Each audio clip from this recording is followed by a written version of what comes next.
Getting ready to take a trip to Colorado Springs. Wonderful Southwest Airlines. I hope I don't get stuck sitting next to somebody with goats or chickens. There's chickens on this flight.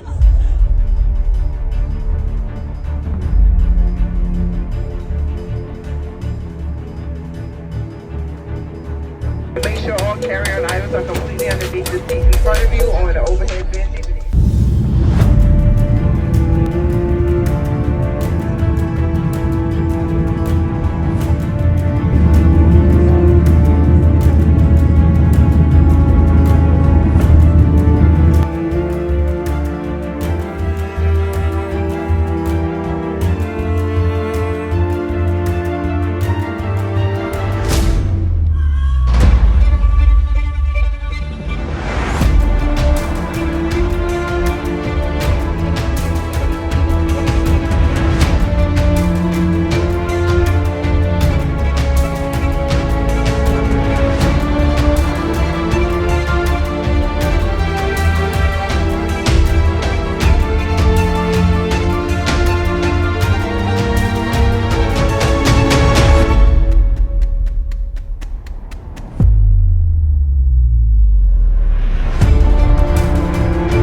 And I'm here at Pikes Peak with my daughter and my wife and my son-in-law. Got that right? Yeah. We're ready to. We don't have oxygen, but we're going to make the truck up to Pikes Peak. So stay tuned.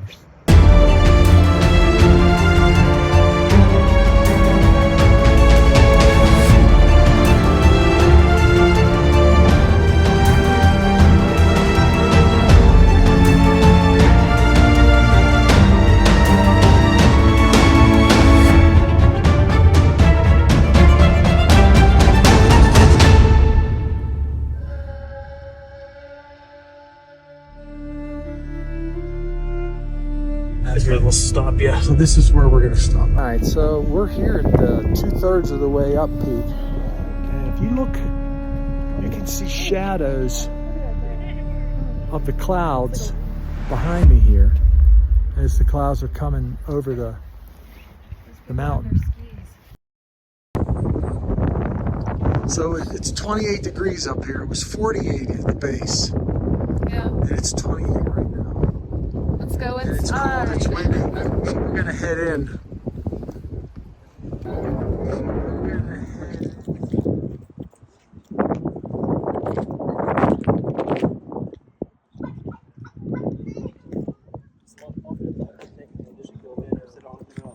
It's crazy. All right, we're going into Glen Cove Inn.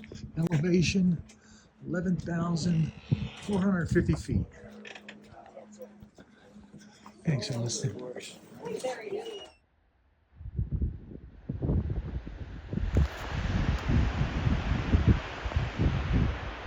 Okay, so this is the sound of the mountain,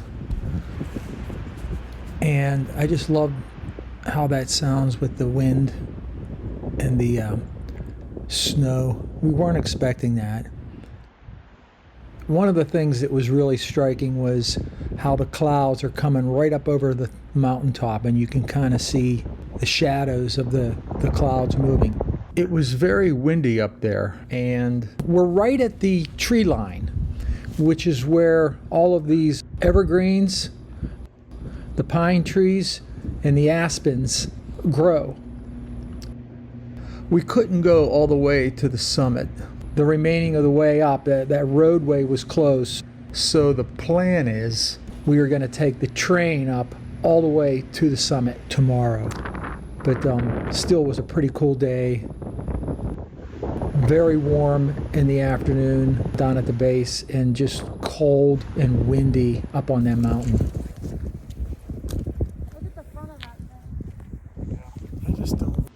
So this is definitely a snowblower on steroids. And the fuel and the engine. Yeah, we don't want to fall on the ices. Using the Cat 950K. Yeah. Okay, here we go. Clouds are making shadows on the mountain face as they're traveling.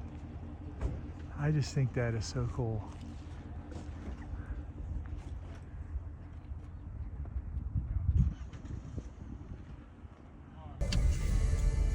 Get in low gear here.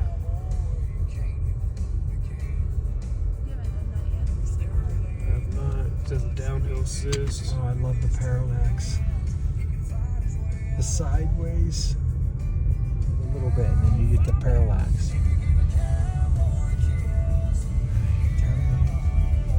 That is gorgeous. This is a view that we didn't get to appreciate coming up because our backs were to us. Steal all your pictures.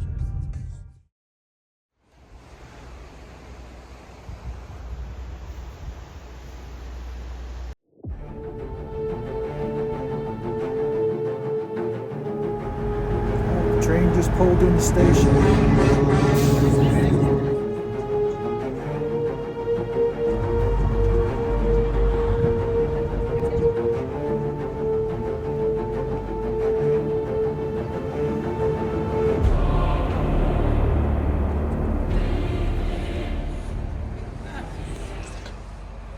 Oh, I know this person.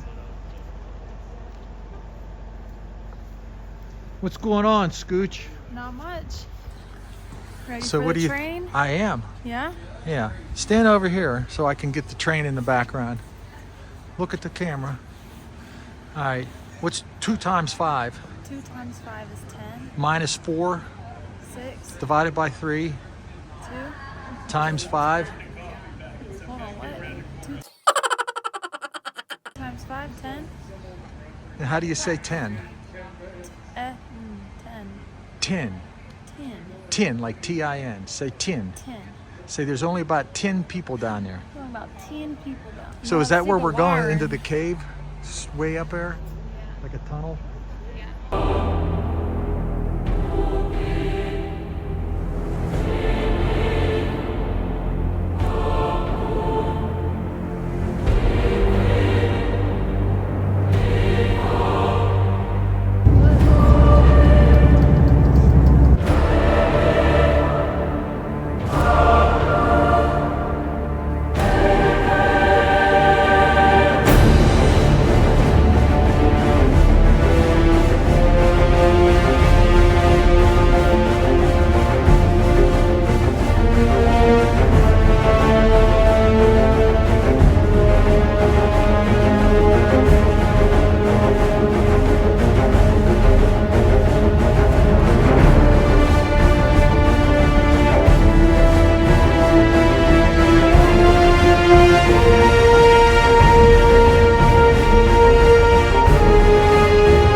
Pikes Lodge, and they have a cafe over here.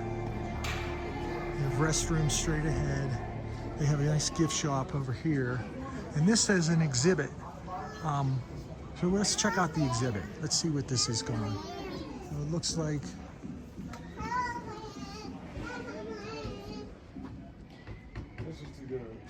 I don't know what all this stuff is. Cougar, to show the life zone. So when we came up, we went over the tree line with no trees, no oxygen. With no oxygen, it's a little harder to breathe. And all of the wildlife obviously doesn't forage there. Conditions and climate. So it's just geology. It's kind of cool just to kind of browse and see history. But I like to be reminded of where I'm at. We're on top of this mountain. And it's just crazy how high up we are.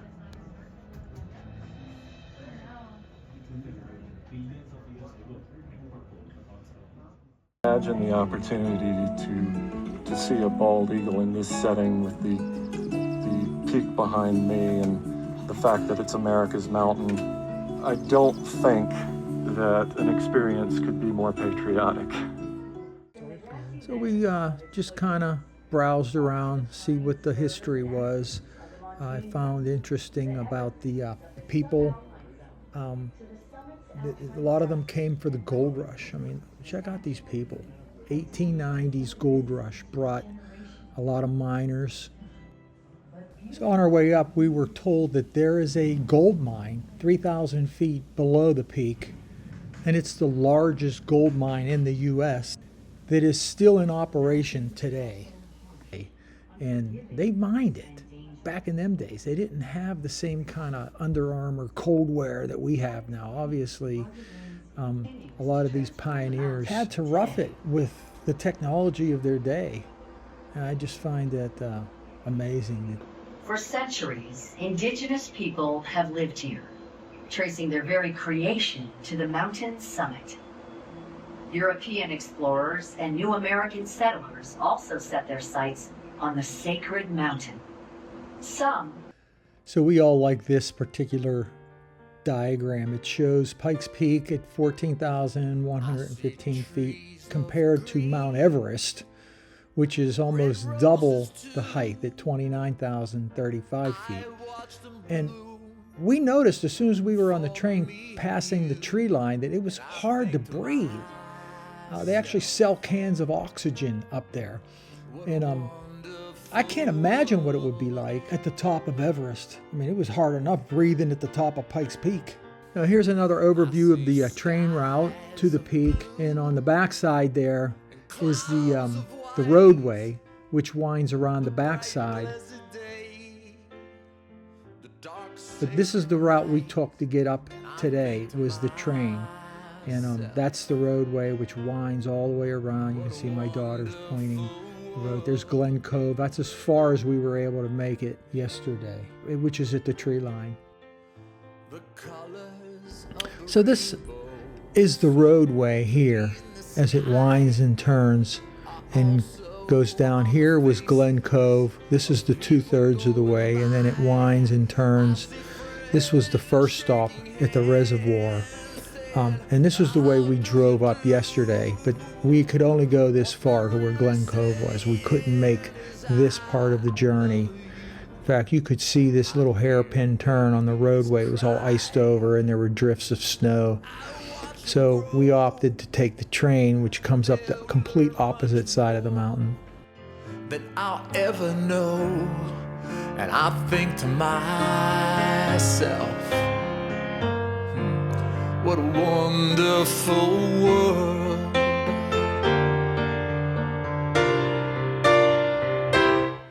We noticed a set of stairs that was all snow covered over up against the building there.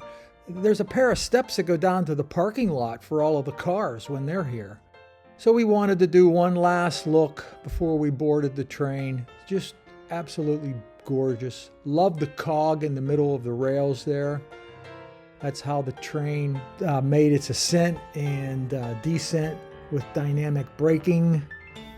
And here we are one last photo to document the top of Pikes Peak.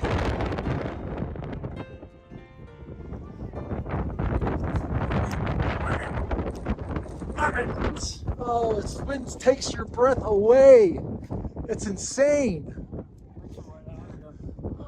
Well, we came, we saw, we conquered. Do you like your new friend? What's his name? You have a name for him yet? Marmy. Minotaur. Marmy.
To the bottom. Austin, what'd you guys think of the trip? I can breathe now. You can breathe now. Beautiful views. Yeah. Was it worth it? 100%. I'm not sure yet. I didn't pass out yet. We'll see. No skirmishes with vermin or... Oh, you did find somebody up there. Who do we have here? It's Marmy. Marky. Marmy. Marmy the Marmot. Alright. We got one more piece of footage that we need to catch. It's that, what they call it, the caretaker's house and the hydro dam. So we're looking for a dirt road that should be out here. There's the house, I see it. Bark stripes on the aspens. Yeah, there it is. This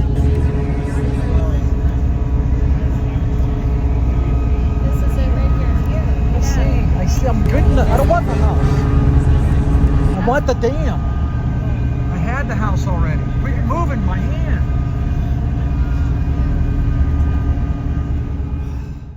Well, I apologize. My phone ran out of power. So I am concluding this video with this little voiceover. We did arrive back at the station, safe and sound. It was a very memorable experience. We were actually very glad to be back down at the base where it was a comfortable 60 degrees. We went to the parking lot and drove to Manitou Springs to get some lunch. And overall, it was a very memorable experience, and I highly recommend it to anybody who's thinking about taking a ride out to Colorado Springs. Visit Pikes Peak. You will not regret it. The views are just fantastic. Anyways, this video is done. Let me know what you guys think, and until then, I'll see you on the next one.